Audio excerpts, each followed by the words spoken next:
Hello lovely people, how are you all doing today? I hope you're well. I just thought I'd have a quick catch up with you all today. Thank you everyone for either comments, messages, emails, whatever about my back.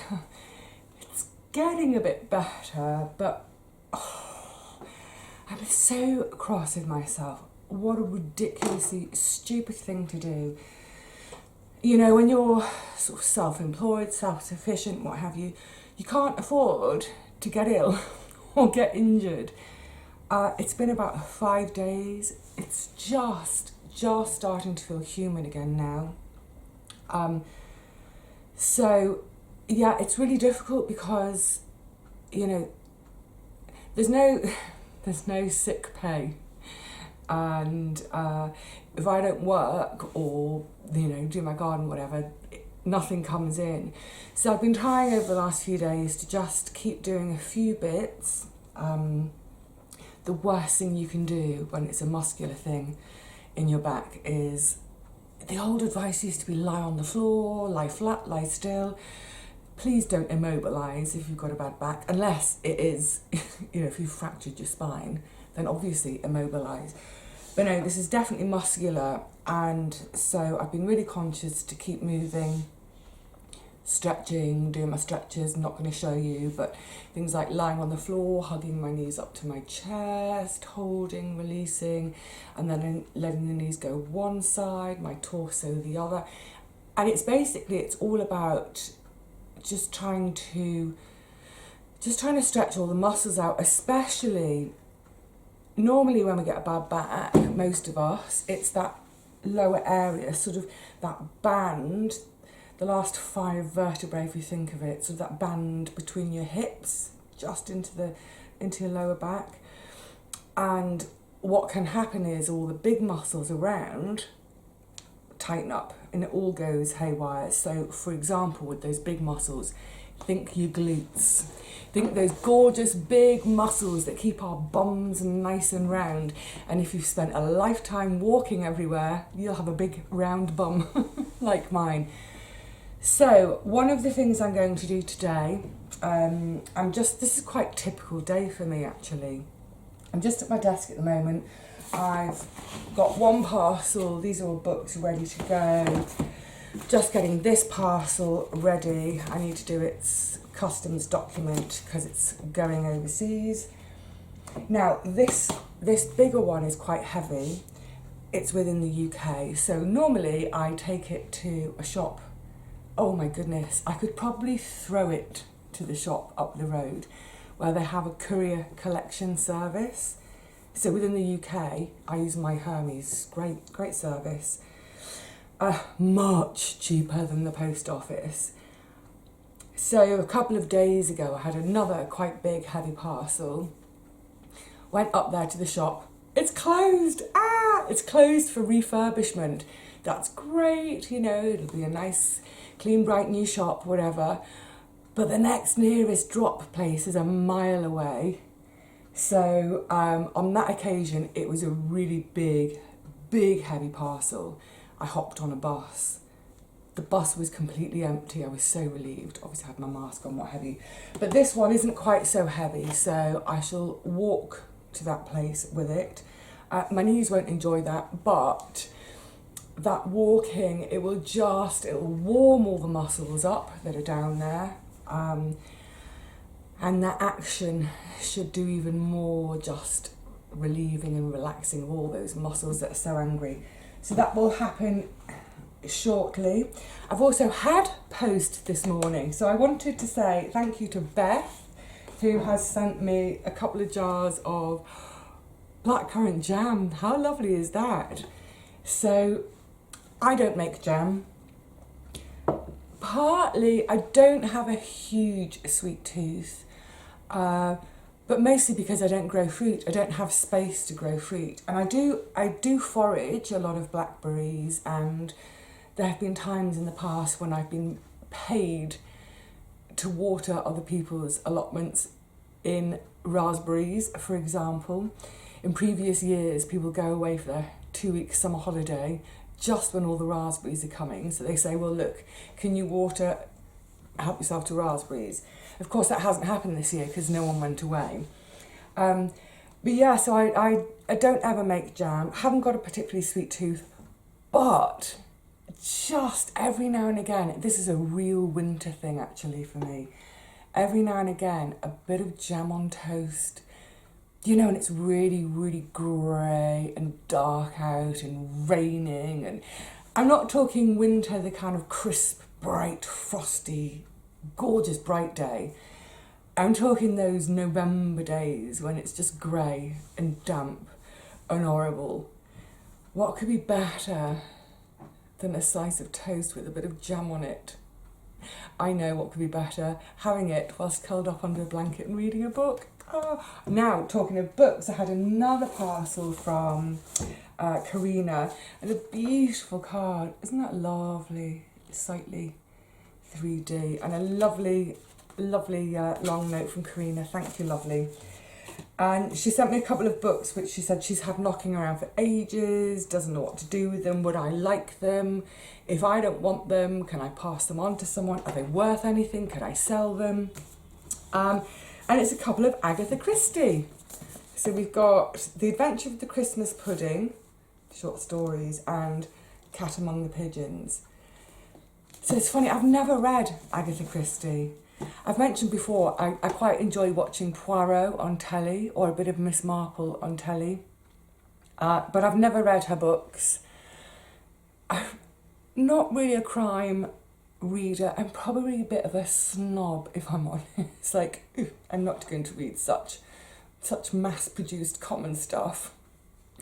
I just never have. But interestingly, if you remember back in February, I'd been given it for Christmas, a copy of P.D. James' The Mistletoe Murder, I think it was.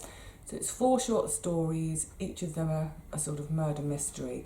And I really enjoyed it. I don't normally read short stories. So anyway, I thought, well, I'll have a go at these. And then I happen to know someone who loves Agatha Christie, so they may go. I think I've got an idea where they'll go. In terms of, do they have value, Karina? Well, in terms of money value, no. In terms of heart value, yes. I say no in terms of money value. They're not first editions. They're actually, it was like a book club that reproduced all her work. So they're really lovely to have. I certainly am not going to be selling them. I will be giving them a go myself and then passing them on to someone who I know does like Agatha Christie. You know, it's one of those things, actually, if I was going backwards and forwards to my great aunt, I'd probably take them there and read them out loud to her, because I know she does like Agatha Christie. So, a bit of a posting day. I'm sat here amongst a load of clobber. All this is 4 boxes full of stuff that I'm going to sell on eBay. It takes ages. I'd forgotten how long it takes because I've literally had to photograph everything, and you photograph, you know, from multiple angles.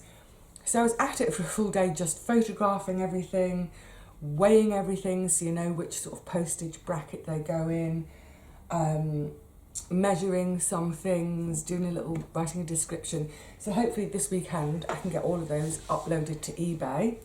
Cracking through. Yesterday I did manage a walk to the shed because after I'd harvested the onions, it was a few days ago, my back was so cross with me. And by the time I'd finished planting the other brassicas and netting and all that stuff, I was just like, if you don't go now, you're going to be in this shed for a week, go. So all I'd done with the onions, they were all still in the wheelbarrow, and I just wheeled it, I just shoved it into the shed, the whole barrow. My shed gets quite warm still at this time of year, and I was at home a couple of days thinking, because there was a bit of moisture on some of them, if you saw that video, remember there was a bit of moisture on the sort of bases of some of them. I was thinking, oh, they're all going to be sweating, like, it's the worst thing, it's the worst possible thing, and you know, it's like how to destroy your harvest in one fell swoop. So I had been really concerned about it. So yesterday I forced myself, a bit of walking, I forced myself to go down there. Again, it's part of that, just trying to keep moving. I knew when I got there that my focus was going to be on getting the onions out of the barrow and onto the drying rack. I would see how my back felt. The temptation would be, if my back felt okay, to charge into doing a load of other jobs in the garden, but trying to be sensible. So yeah, anyway, I managed to get them all into the drying rack, which was great. And just that action of very, very, very mindfully done, I had the onions out of the barrow and onto my bench. So I was bending, I was making sure I was very much sort of in alignment, straight, bending to pick one up, stretching, but rather than just stretching with one arm to put it up and kind of going off kilter, I was stretching both arms up, just keeping myself in that nice sort of vertical axis. And then later on, I can do this axis, but do it mindfully at home. Anyway, so it's great. Got all the onions in the drying rack.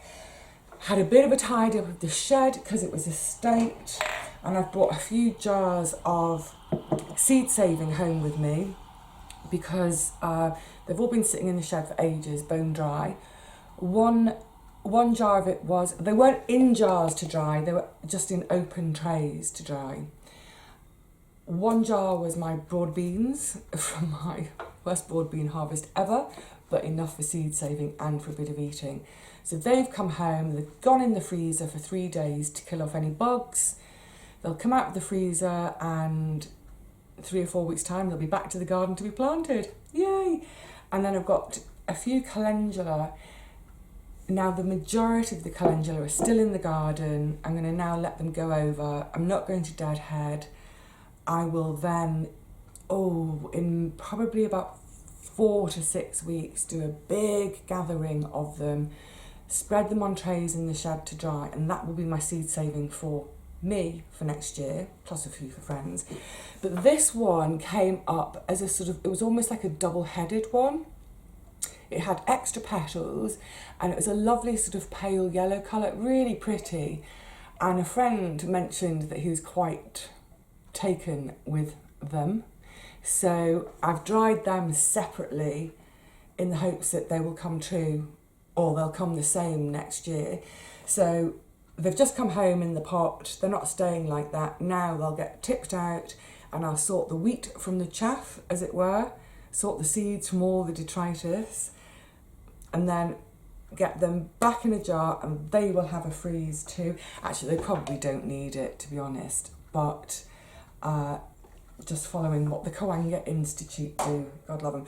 And then these are all bone dry as well. You probably can't, can you make them out? Actually, let me give you a closer look at that because they're so, I love them, even in their kind of dry deadness. They're so pretty. And then these are the sweet peas. And if you remember, anyone who's been watching me for a while will know that generally I'm rubbish with sweet peas, or have been for years. But for the last 2 years, I've actually managed to make them grow.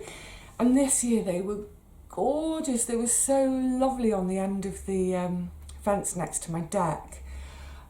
I was determined that I was going to save some. And then suddenly they all went over.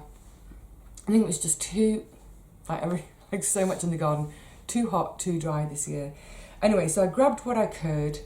These have had a good dry in the shed too. So now it's another little job I can do is to just sit down, separate the pods from the little seeds inside. Yeah, this is such a typical day for me, myriad little jobs. So post office with one parcel, parcel shop to drop off a different parcel which is a mile away, sort my seeds out. I've got a ton of emails to attend to that are, you know, my own private personal life. They will get done. That's such boring stuff to do, isn't it? But all the time I'm just keeping mindful of just keep moving. So like if I sit for too long, it's not gonna be happy. I just wanted to say something else as well. This sort of came up last night. The books I've been reading, the Guernsey Literary or whatever, I'll talk about in a separate video. We'll do a little Sunday on the sofa book chat. But yeah, the last couple of nights I really, really struggled to sleep. I just haven't been able to get comfy because of my back. So I've done a bit more reading. I've done some ridiculous, like 2 a.m, catch up TV watching. I'm always mindful though, if I turn the computer on and watch a catch up thing on the computer, that after I turn it off, I then need to do something like reading, because that screen stuff, it makes our brains wake up, doesn't it? But yeah, so as you saw from, it was only the last video, I'd finished the Penelope Lively in the Garden book. Actually, that's what this is. Someone's bought it, thank you. So that's going off straight away. Then I was talking about, I was going to read the Guernsey literary one, and then I had another one lined up. The other one lined up changed, as always happens. But actually, I finished the Guernsey Literary Society already, and I started the next one. But this is what I wanted to say. This is so weird. It's one of those like, ooh, synchronicity. I'm really, really loving being back in my world of books. Until you submerge yourself in that world again, you don't realise how much you miss it. And then you get back into it, it's like, oh my goodness, I did miss this. So I'm really loving it. And as I said with that Penelope Lively, it threw up so many memories, so many fantastic memories. But there was one author, and I didn't mention it when I was talking about the book, because I thought, I don't know how niche she is. I don't know if most of you wouldn't know who she was, but there was an author writing about 1890, around 1890, called Elizabeth von Arnim. So her most famous book is Elizabeth and Her German Garden. So you can see now why it was in the Penelope Lively book. But it was a real blast from the past, because I hadn't thought about that author for years, over a decade, since I used to work in the bookshop. Pretty little books they were. Green linen, hardcover books. The linen is stamped with a design, and that's infilled in gilt. So really pretty little decorative books. But yeah, I hadn't heard or thought about that author for a decade. So there I am, right at the end of the Penelope Lively book, and she mentions Elizabeth von Arnim. Finish that book, lovely. Start the Guernsey literary book. Within the first few pages, she mentions Elizabeth von Arnim. I was like, that is bonkers. You know what they say about London buses? You wait an hour and then 3 come. So there I am for a decade, not thinking about this Elizabeth and Her German Garden. And these 2 books that I happened to completely accidentally read them back to back. So within the space of a few hours, one book finished, another, that name came up. But then here's another weird thing. I'm not giving anything away with the Guernsey book. I won't, when I do talk about it in another video, I won't give anything away there either. But right towards the end, it's a pretty important part of the book, right towards the end, she picks up a paperweight. And on the paperweight is inscribed the words, Carpe Diem, seize the day. Okay, it's not an uncommon phrase.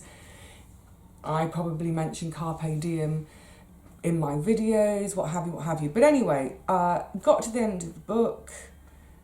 That phrase was in my head because it was literally a few lines before the end. Finished the book. And this is what I mean about, because I've been up at night, not been able to sleep. I then started my next book. Completely different subject, what have you. Within the first couple of pages, Carpe Diem. It's like, I just find that a bit nuts. I kind of like it. It's like this little run of books was meant to be. It's like one word to end one book and it starts the next book. The next book ends with a word that starts the next book. I mean, not literally the last word, but yeah, just a little curio there. So yeah, a bit of extra reading and a bit of extra telly catching up. So I'll tell you what I've been catching up on. 2 programmes, really liking them both. George Clarke's National Trust programme. There was a similar thing a year or so ago with Alan Titchmarsh, I didn't really enjoy it. It was a bit too middle-aged, middle-class, kind of dusty-fusty for me. But I'm really enjoying the George Clark take on National Trust properties because, well, I really like him as a presenter anyway. I love his Geordie accent or his Northeast accent. And I just love his enthusiasm and his passion for things. And he's an architect. So when he's going to these properties, it's really lovely to hear his take on them from that sort of, he's just looking at it from a purely aesthetic point of view. Never mind the history. We don't really want to get into the history about land grabbing and all that, whatever. So I've been really, really enjoying that. I think there's been 2. I watched 2 last night. And then the other thing that's come on telly that's lovely, it started a couple of weeks ago, I think, but I've just found them, is a new adaptation of All Creatures Great and Small. Oh, so lovely. Now, I heard it was coming on and I thought, ooh, anyone of my generation or older will remember was it the BBC? They did an adaptation in, I think, the late 70s, early 80s. I was a kid. I was only about 12 or 13. And I just thought, oh, it's going to be hard to match because the actors then that they had for the 2 Farnham brothers and for Harriet himself, they so inhabited the roles. So I thought, oh, it's going to be tricky for them to, keep moving, Vivi, keep moving. I thought it'd be tricky for them to do anything anywhere near that. But I've got to say, what great casting. Absolutely spot on. Timothy West as, not Timothy West, that's his dad, Sam West as Siegfried Farnan. Tristan, the younger brother, is played by Callum Woodhouse, who some of you may know from the series that was on, I think, ITV, of The Dorrells. Really, really, that was such a lovely series, wasn't it, The Dorrells? Just easy. That proper kind of old-fashioned Sunday night family telly that's not going to offend anyone. It's got a nice feel-good factor. Anyway, so that's Callum West. I can't remember the name of the young actor playing James Herriot, but already he is now in my mind. He's replaced Christopher Timothy. Great stuff. So yeah, there we go. Little bits of odds and sods from me today. A bit of telly, bit of books, bit of jam, bit of post to do. So I think I better get on with my day. I definitely need to get up and get moving again. And hopefully, fingers crossed, in another couple of days, I know what garden jobs need doing, so I might have to think of them. And I had them in my mind in a certain order. I might just change that order around so that I start with slightly easier things and sort of warm back up to it, as it were. But I can't wait to get back in the garden. One thing I do need to do is do a big pick of tomatoes again. Oh my goodness, these gorgeous tomatoes this year. No complaints from me. All right, my lovelies, I'm going to survey what I need to do. So thank you again. Thank you, Beth. Thank you, Karina. How lovely. Oh, no, look at this. Coordinating gifts. This is perfect. I love that. Maybe I should have some blackcurrant jam on toast and read Cat Among the Pigeons. I don't even recognise that. Cat Among the Pigeons. And there's a little card inside. An old card. Karina did mention it. I forgot to show it. Look. Oh, isn't that a sweetie? It's a long... Is there a date on here? I love old cards. Unfortunately, it is in Swedish. I can't read a word of it. I think it's Swedish. They've come from Sweden. Oh, and the date. Someone's had the stamp off, so I can't see the date from where the stamp was, but that's got the look and feel of a card from the 30s. How cute is that? How lucky am I? Very lucky. Very well looked after by you all. Thank you for that. Okay, lovelies, I'm going to go and get on with it. Whatever you're up to, stay well. If, like me, you're head to toe covered in tiger balm, I hope your aches and pains get better soon. Be careful in the garden, everybody, and for that matter, be careful at home. There's danger everywhere. Just be mindful when you're moving. All right, see you all again really soon. Until then, take care. Lots of love. Bye for now.